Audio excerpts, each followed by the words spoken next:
The 30th of April this year marks the 45th anniversary of the fall of Saigon. 45 years since many Vietnamese lost their homes, family members, friends, and above all, their country.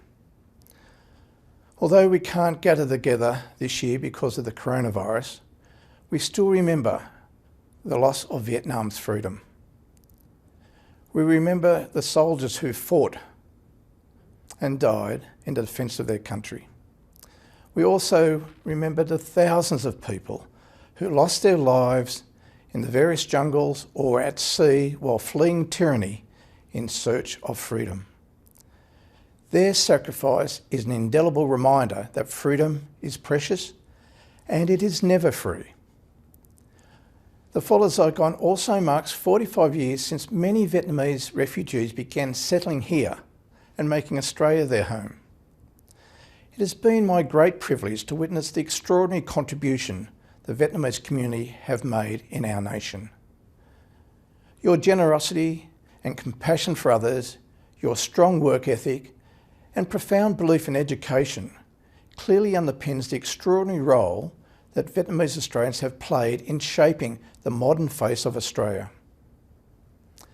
You have faced many challenges, and yet through your courage and determination, Vietnamese Australians have proven themselves to be one of the most successful settlement stories in our country.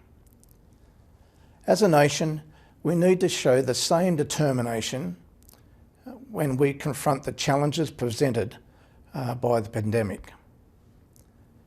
I also take this opportunity to acknowledge the various Vietnamese veterans for their service and their courage. In particular, I pay respects to the families of General Ly Minh Dao, who recently passed away. A well-respected man who was most harshly treated by the communist authorities. Today, I call on the government of Vietnam to release all political prisoners. Simply using its criminal code to attack those who campaign for democratic process and observance of human rights really demeans Vietnam as a country. We cannot forget about the plight of Van Kem Chow, a retired 70-year-old Australian citizen from Western Sydney who is serving a 12-year sentence on trumped-up charges of terrorism. Clearly, Mr. Chow must be released and allowed to return home to his wife and family.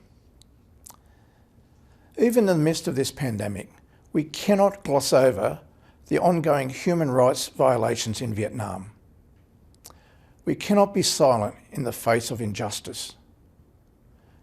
We must continue to support those who strive for freedom, liberty, and a respect for human rights. During this pandemic, I ask that you and your loved ones keep safe, observe the basic hygiene measures, and practice social distancing. Just as we together fight for freedom and respect for human rights, we also fight for this pandemic together. And together we will succeed.